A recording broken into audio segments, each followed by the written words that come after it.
സുഹൃത്തുക്കളെ, ഈ ഡിസംബർ 9-ാം തീയതി നടക്കാൻ പോകുന്ന തദ്ദേശ സ്വയംഭരണ തെരഞ്ഞെടുപ്പിൻ്റെ ഒന്നാം ഘട്ടത്തിൽ വെച്ച് ഒരുപക്ഷെ കേരളം ഏറ്റവും കൂടുതൽ ഉറ്റുനോക്കുന്ന തെരഞ്ഞെടുപ്പ് നടക്കാൻ പോകുന്നത് തിരുവനന്തപുരം കോർപ്പറേഷനുമായി ബന്ധപ്പെട്ടിട്ടായിരിക്കും. കാരണം തിരുവനന്തപുരം കോർപ്പറേഷനിൽ BJP അധികാരത്തിൽ വരുമോ ഇല്ലയോ എന്നുള്ളത് സംബന്ധിച്ച് വലിയ ആകാംക്ഷ നിലനിൽക്കുന്നുണ്ട്. കഴിഞ്ഞ 2020 തെരഞ്ഞെടുപ്പിൽ 35 കൗൺസിലർമാർ BJPക്ക് ഉണ്ടായിരുന്നു. CPM-ന് 52 കൗൺസിലർമാരാണ് ഉണ്ടായിരുന്നത്. അതുകൊണ്ട് ഇത്തവണ BJP അധികാരത്തിൽ വരുമോ ഇല്ലയോ എന്നുള്ളത് സംബന്ധിച്ചിട്ട് വലിയ ആകാംക്ഷ നിലനിൽക്കുന്നുണ്ട്. ഞാൻ അതുമായി ബന്ധപ്പെട്ട് വേറൊരു വീഡിയോ ചെയ്തിട്ടുണ്ട്. അതുകൊണ്ട് അതിൻ്റെ വിശദാംശങ്ങളിലേക്ക് ഞാൻ ഇപ്പോൾ കടക്കുന്നില്ല. സുഹൃത്തുക്കളെ, ഞാൻ ഈ വീഡിയോയിൽ കൂടി അല്ലെങ്കിൽ ഇനിയുള്ള ദിവസങ്ങളിലെ 3-4 വീഡിയോകളിൽ കൂടി ഈ തിരുവനന്തപുരം കോർപ്പറേഷനിൽ CPM-ൻ്റെ നേതൃത്വത്തിൽ നടന്ന അതിഭീകരമായിട്ടുള്ള പെരും കൊള്ളയുടെ ഞെട്ടിക്കുന്ന തെളിവുകളാണ് ഇനിയുള്ള ദിവസങ്ങളിൽ 2, 3, 4, 5 വീഡിയോകളിലൂടെ കൊണ്ടുവരാൻ ഞാൻ ആഗ്രഹിക്കുന്നത്. ആ പെരുംകൊള്ളയുടെ തെളിവുകൾ എവിടുന്ന് കിട്ടിയെന്ന് ചോദിച്ചാൽ, പിണറായി സർക്കാരിൻ്റെ തന്നെ ഓഡിറ്റ് വകുപ്പ് ഇറക്കിയിട്ടുള്ള ഓഡിറ്റ് റിപ്പോർട്ടുണ്ട്. എല്ലാ വർഷവും എല്ലാ തദ്ദേശ സ്വയംഭരണ സ്ഥാപനങ്ങളിലും സംസ്ഥാനത്തിൻ്റെ ഓഡിറ്റ് വകുപ്പ് ഓഡിറ്റ് റിപ്പോർട്ട് തയ്യാറാക്കും. അപ്പോൾ അതിൽ തന്നെ തിരുവനന്തപുരം കോർപ്പറേഷനിലെ ഓഡിറ്റ് റിപ്പോർട്ടുകളെ, ആ റിപ്പോർട്ടുകളിൽ നിന്നുള്ള തെളിവുകളുടെ അടിസ്ഥാനത്തിലാണ് CPM-ന്റെ നേതൃത്വത്തിൽ തിരുവനന്തപുരം കോർപ്പറേഷൻ നടന്ന അതിഭീകരമായിട്ടുള്ള പെരുംകൊള്ള സംബന്ധിച്ചിട്ടുള്ള വിവരങ്ങൾ ഞാൻ പുറത്തു കൊണ്ടുവരാൻ ഉദ്ദേശിക്കുന്നു. സുഹൃത്തുക്കളെ, അതിലെ ഇപ്പോൾ എൻ്റെ കയ്യിലിരിക്കുന്ന 2023-24 തിരുവനന്തപുരം കോർപ്പറേഷൻ്റെ ഓഡിറ്റ് റിപ്പോർട്ടാണ്. ഏതാണ്ട് 359 പേജുകളുള്ള ഒരു റിപ്പോർട്ടാണ്. ഈ റിപ്പോർട്ടിൽ നിന്നുള്ള വിവരങ്ങളുടെ അടിസ്ഥാനത്തിലാണ് ഞാനിപ്പോൾ 2-3 പെരുംകൊള്ളകൾ സംബന്ധിച്ചിട്ടുള്ള വിവരങ്ങൾ എൻ്റെ പ്രേക്ഷകരുടെ മുന്നിൽ അവതരിപ്പിക്കാൻ ഉദ്ദേശിക്കുന്നത്. സുഹൃത്തുക്കളെ, ഇന്ന് ഞാൻ ഈ വീഡിയോയിലൂടെ എൻ്റെ പ്രേക്ഷകരുടെ മുന്നിൽ അവതരിപ്പിക്കാൻ പോകുന്നത്, എനിക്ക് പൊതുവിൽ സൂചിപ്പിക്കാനുള്ളൊരു കാര്യം, ഞാൻ ഈ വിശദാംശങ്ങളിലേക്ക് വരുന്നതിന് മുമ്പ് എനിക്ക് പൊതുവിൽ പറയാനുള്ളൊരു പ്രധാനപ്പെട്ട കാര്യം, ഒരുപക്ഷെ കേരളത്തിലെ കോർപ്പറേഷനുകളിൽ വെച്ച് ഏറ്റവും കൂടുതൽ പെരുംകൊള്ള, അക്ഷരാർത്ഥത്തിൽ കൈയിട്ട് വാരുന്ന പെരുംകൊള്ള നടന്നിട്ടുള്ളത് തിരുവനന്തപുരം കോർപ്പറേഷനിലായിരിക്കും എന്നുള്ള കാര്യത്തിൽ യാതൊരു വിധത്തിലുള്ള സംശയവുമില്ല. അപ്പോൾ അതേപോലെ തിരുവനന്തപുരം കോർപ്പറേഷനുണ്ട്, കൊല്ലം കോർപ്പറേഷനുണ്ട്, കൊച്ചി കോർപ്പറേഷനുണ്ട്, തൃശ്ശൂർ കോർപ്പറേഷനുണ്ട്, കോഴിക്കോട് കോർപ്പറേഷനുണ്ട്, കണ്ണൂർ കോർപ്പറേഷൻ, 5 കോർപ്പറേഷനുകളുണ്ട്. ആ 5 കോർപ്പറേഷനിൽ വെച്ച് ഒരു സംശയവും വേണ്ട, ശതകോടികൾ കൈയിട്ട് വാരി ഈ CPM-കാരൻ കൊണ്ടുപോയിട്ടുള്ള ഏറ്റവും പ്രധാനപ്പെട്ട കോർപ്പറേഷൻ തിരുവനന്തപുരം കോർപ്പറേഷൻ. അതിനുള്ള ഏറ്റവും പ്രധാനപ്പെട്ട ഒരു കാരണം വെച്ചാൽ, ഒരു 4-5 ടേമായിട്ട്, എനിക്കൊന്ന് 4 ടേമെങ്കിലുമായി തിരുവനന്തപുരം കോർപ്പറേഷൻ തുടർച്ചയായി CPM-ആണ് ഭരിച്ചുകൊണ്ട്. മറ്റ് കോർപ്പറേഷനുകൾ നമ്മൾ നോക്കിക്കഴിഞ്ഞാൽ, ഇപ്പം കൊച്ചി കോർപ്പറേഷൻ നോക്കിയാലും കോഴിക്കോട് കോർപ്പറേഷൻ നോക്കിയാലും അവിടെയൊക്കെ ഇടയ്ക്കിടയ്ക്ക് UDF വന്നിട്ടുണ്ട്. പക്ഷേ തിരുവനന്തപുരം കോർപ്പറേഷനിൽ അങ്ങനെയല്ല. എനിക്ക് തോന്നുന്നൊരു 4 ടേമെങ്കിലുമായി, 4-5 ടേമായി CPM നിരന്തരമായി ഭരിച്ചുകൊണ്ടിരിക്കുന്ന ഒരു കോർപ്പറേഷനാണ് തിരുവനന്തപുരം കോർപ്പറേഷൻ. അതുകൊണ്ട് തന്നെ തിരുവനന്തപുരം കോർപ്പറേഷൻ നടന്നിട്ടുള്ളത് അത്യസാധാരണമായിട്ട്, അത്യഭൂതപൂർവമായിട്ടുള്ള പെരുംകൊള്ളയാണ് എന്നതിൻ്റെ തെളിവുകളാണ് ഞാൻ ഇന്ന് ഈ വീഡിയോ മുതൽ ഒരു 4-5 വീഡിയോകളിൽ ഇനി തെരഞ്ഞെടുപ്പിന് മുമ്പ് ചെയ്യണം എന്ന് ഞാൻ ആഗ്രഹിക്കുന്നു. അതിൻ്റെ വിശദാംശങ്ങൾ ഞാൻ പറഞ്ഞു. പിണറായി സർക്കാരിൻ്റെ തന്നെ തിരുവനന്തപുരം കോർപ്പറേഷൻ്റെ ഓഡിറ്റ് റിപ്പോർട്ടിൽ നിന്നാണ് ഞാൻ അതിനുള്ള തെളിവുകൾ ഞാൻ എടുത്തിട്ടുള്ളത്. അതിൽ ഇന്ന് ഞാൻ അവതരിപ്പിക്കാൻ പോകുന്നത് തിരുവനന്തപുരം കോർപ്പറേഷൻ നടന്നിട്ടുള്ള അതിഭീകരമായിട്ടുള്ള വസ്തുനികുതി പെരുംകൊള്ള സംബന്ധിച്ചിട്ടുള്ളത്.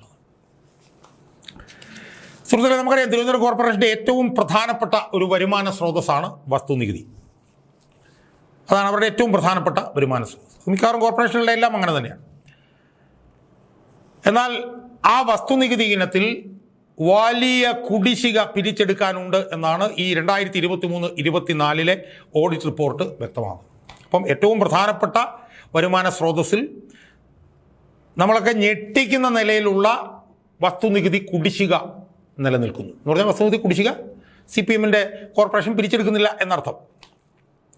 ഈ ഓഡിറ്റിൻ്റെ റിപ്പോർട്ട് അനുസരിച്ച് 2023-24 ആകെ വസ്തുനികുതി കുടിശ്ശിക 107.91 കോടി രൂപയാണ്.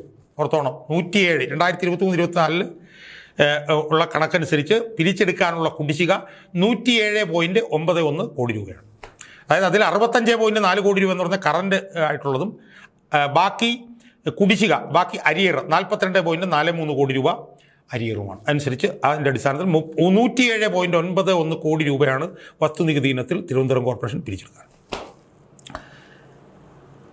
എന്ന് മാത്രമല്ല അതിൽ തന്നെ 100-ൽ ഏതാണ്ട് 30ഓളം വാർഡുകളിലുള്ള അനധികൃത ഹോട്ടലുകൾ, റിസോർട്ടുകൾ, അനധികൃത കെട്ടിടങ്ങൾ, മറ്റു വാണിജ്യ കെട്ടിടങ്ങൾ, സർക്കാർ ഓഫീസ് കെട്ടിടങ്ങൾ, മൊബൈൽ ടവറുകൾ എന്നിവയിൽ നിന്ന് മാത്രം 61.09 കോടി രൂപയുടെ വസ്തുനികുതിയാണ് പിരിച്ചെടുക്കാനുള്ളത്. അതായത് മൊത്തം 100 കോടി രൂപ പിരിച്ചെടുക്കാണ്ട് അതിൽ 30 വാർഡുകളിൽ നിന്ന് മാത്രം 61.09 കോടി രൂപ. ഇനി നമ്മൾ മനസ്സിലാക്കേണ്ടത് അതിൽ തന്നെ ഈ ഹോട്ടലുകൾ, റിസോർട്ടുകൾ, അനധികൃത കെട്ടിടങ്ങൾ എന്നിവയിൽ നിന്ന് പിരിച്ചെടുക്കാനുള്ള എത്രയാണെന്ന് നമ്മൾ നോക്കിയാൽ ഈ 30 വാർഡുകളിൽ ഹോട്ടലുകൾ, റിസോർട്ടുകൾ ഉൾപ്പെടെയുള്ള അനധികൃത കെട്ടിടങ്ങളിൽ നിന്ന് മാത്രം 7.61 കോടി രൂപയാണ് പിരിച്ചെടുക്കാനുള്ളത്. വാണിജ്യ കെട്ടിടങ്ങളിൽ നിന്ന് 2.25 കോടി രൂപയും മൊബൈൽ ടവറുകളിൽ നിന്ന് 1.03 കോടി രൂപകളും പിരിച്ചെടുക്കാനുണ്ട്. 30 വാർഡുകളിലെ സർക്കാർ ഓഫീസുകളിൽ നിന്ന്, കെട്ടിടങ്ങളിൽ നിന്ന് മാത്രം 50.2 കോടി രൂപയാണ് 2023-24 മാത്രം പിരിച്ചെടുക്കാനുള്ളത്. ആലോചിച്ച് നോക്കണം, വസ്തുനികുതിയുടെ മേഖലയിൽ അതിഭീകരമായിട്ടുള്ള പെരുംകൊള്ള തിരുവനന്തപുരം കോർപ്പറേഷനിൽ നടക്കുകയാണ്. ഇനി ഈ അനധികൃത കെട്ടിടങ്ങളിൽ നിന്ന് പിരിച്ചെടുക്കാനുള്ള 7 കോടി രൂപയാണെന്ന് ഞാൻ പറഞ്ഞല്ലോ. 7.61 കോടി രൂപ. അതിൽ 7.24 കോടി രൂപയും വിഴിഞ്ഞം സോണിൽ നിന്ന് മാത്രമാണ് പിരിച്ചെടുക്കാനുള്ളത്.